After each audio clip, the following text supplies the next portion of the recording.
How can you go somewhere if you don't know where you're trying to go and what you're trying to achieve? I always like to say that the secret to success is doing a lot of little things consistently over a long period of time. Like, people see the headline, the 50, Yeah. but they don't realize there was a decade that went into that.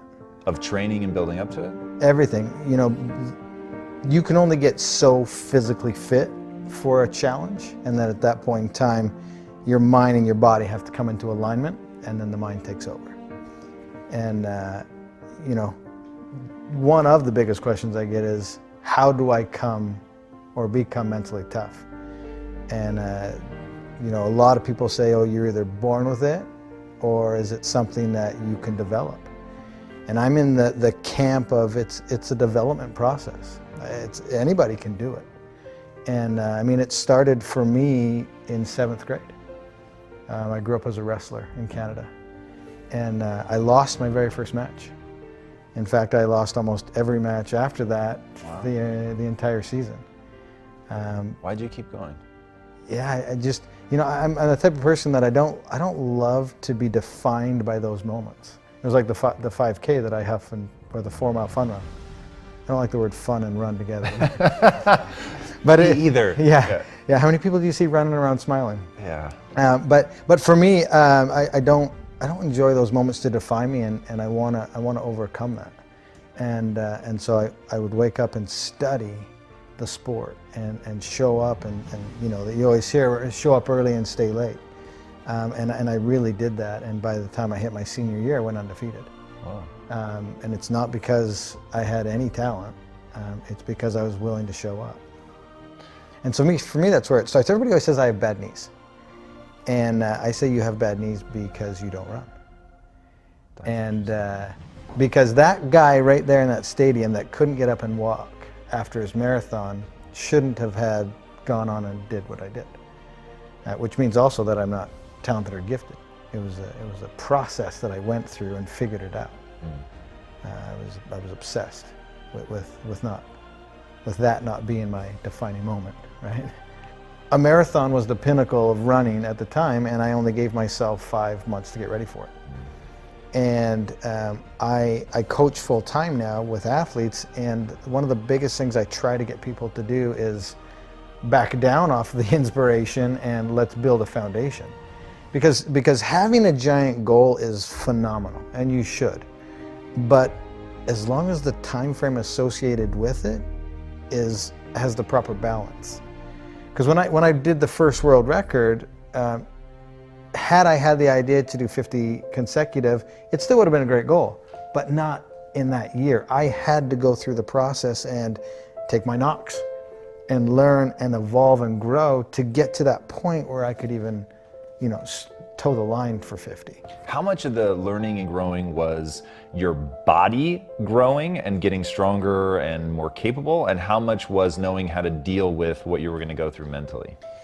Yeah, both play a very pivotal role, because the amount of volume that I was doing, it's the smaller stabilizers, ligaments, tendons that don't develop as fast as muscles do. And that's why a lot of people get hurt, because they go too quick with the development of these things. And the muscles will always grow faster than the smaller stabilizers things, and people aren't paying attention to those details. And they just get so excited with the enormity of the journey that they're not paying attention to those small things. And if you overlook those, you're going to get injured and you're going to be sidelined. Mental's obviously huge, and that is the sword that you have to continually sharpen. So again, the goal would have been great in 2010. I wasn't nearly mentally tough enough. I had to go through that process to where I could wake up and do it. It's like a muscle. It's like a cardiovascular system. It's something that you can develop, but it takes time. Confidence builds confidence, and success builds success. And having not taken the right steps, I would have ultimately failed come time for the 50. One reason was not enough for me to get back on my bike and do 20 more Ironmans. But as I started going through the list of everything that I was doing and why I was doing it, it's interesting because I would gather them all together, and I'd focus on this big ball. and I would bring it in close to me. And as soon as I focused on that, I started to experience a rebirth. Because now I was focusing on the very, very next moment that I had control over. And everything that I was trying to accomplish and why I was there. And I call this process, now looking back on it, both a rebirth and putting on my uniform, which was the alter ego. And my uniform was those yellow sunglasses you've seen me wear in some of my pictures. And when I put those glasses on, that's when the Iron Cowboy comes out. And that dude is a bad, bad man. And there's nothing that's going to get in his way. And I do a lot of speaking from stage now, and I want to encourage people to find whatever their uniform is, find whatever their alter ego is. Because when you discover that and how to flip that switch, that's when nothing gets in your way. And that's where you shift your focus and you realize what your purpose is. And I knew if I had the courage to get back on my bike and finish that day and then do the 20 more, my life would be different. That you're thinking that while you're there on the ground. And this whole process was about 8 minutes. The whole thing from complete meltdown to breaking all of the purposes and whys down to the realization, the rebirth, and getting back on and going. And it can happen that quick. We're moments away every day from a decision that's going to completely change our life. Every single moment of every single day has a massive impact on where you ultimately end up. And so that was a huge turning point, but it was all the decisions before and after that led to that moment. If the journey you're on is big enough, and it's going to have enough impact and change your life and other people's lives, one reason's not going to be big enough. And you need to put a lot of thought and a lot of preparation and a lot of meditation into all of the reasons why. Because at some point in time, you're going to need to gather all those little bad boys up and intently focus on it to have enough courage to get back up and do 20 more Ironmans after everything that we went through. We're surrounded today by people being satisfied with mediocre. And for me, as soon as I realized that I could believe in myself, and I had a supporting crew beside me and around me, that it opened up a lot of the doors. And the moment I used someone else's standard of excellence, that was just enough to get me moving. And then you need to put that person aside or look past that person and create or do you. Create your own lane. And so for me, once I stopped looking at what everybody else was doing and then truly believed in what I could do, that, combining it with all those character traits that I talked about before, that's when human potential is truly can be found and experienced.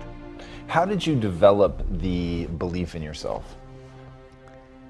I think just over a long period of time. Again, it's that whole mental aspect of sharpening that tool and putting yourself in situations where you can learn and grow. Success builds success and confidence builds confidence.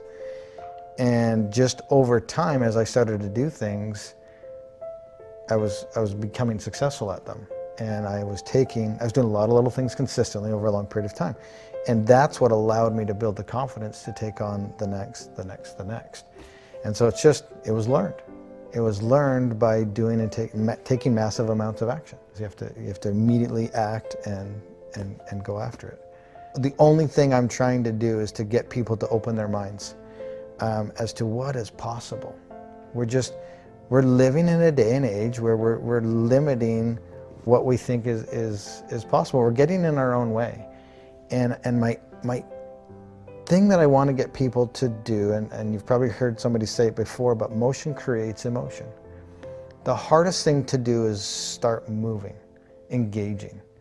Once you start to move and engage, you realize two things. One, it's not as scary as you thought it was. And two, you actually start enjoying what you're doing. It was the only thing that was scaring you was the first action. Dude, I'm just like every ordinary dude that's out there. I just have learned to put myself in the game.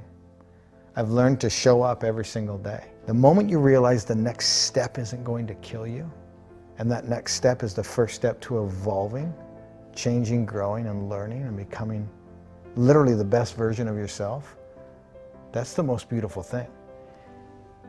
It's not going to kill you. And putting yourself in the game, you're giving yourself an opportunity to achieve something that everybody else said was impossible. What do you say, or as a speaker, what do you say to somebody who they don't know what they want? I've got a friend right now who's massively struggling, and it's the exact question I asked him. I said, what do you want? What's your passion? What are you trying to accomplish? He could not answer the question.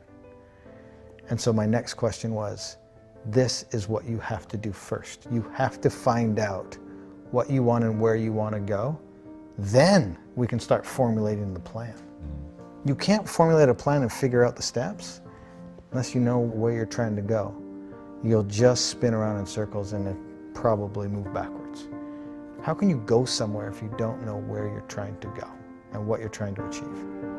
And here's what people do, is they get dead set on the journey that they want to take, and they're so rigid with how they're going to get there that they don't see the door over here, and they don't see the bend in the river, and they try to cut because they know they're going right here, and they try to cut through. Well, they didn't know at this bend of the river there was a paradise and a picnic waiting for them that would have opened up a door. Maybe their sweetheart was waiting there for them. Don't be so rigid with how you're going to get there, because that's how you're going to discover what your passions are and who's supposed to be on your journey. And that's how truly you're going to discover what your passions are, by showing up every day, digging, grinding, hustle, whatever you want to call it, and being open to all the opportunities. Yeah, for sure. One thing I've learned is I can't change anybody. They have to be in a space and ready to do it and do it for themselves.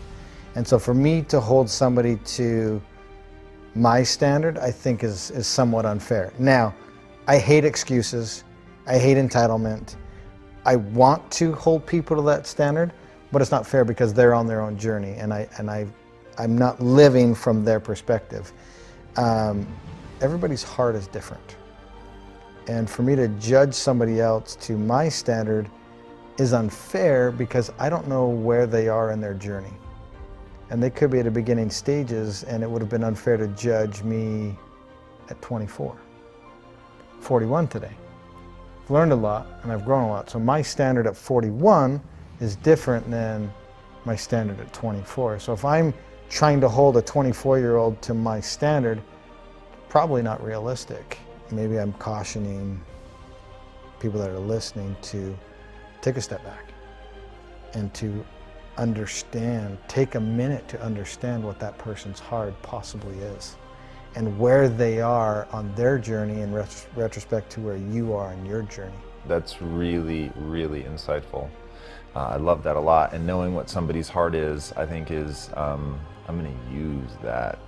That's really, really interesting. What is the impact that you want to have on the world? Man, the impact. I am not here today to change anybody. And we just had a good conversation about people at different times of their journey. And for me, I literally just want to have people understand that you have to move to start feeling something. And if you move and start feeling something, you're on your way to the best version of yourself. And the impact that I want to have is just to have the ability to get you to live outside of the existence that you're in and to open it up to what's truly possible.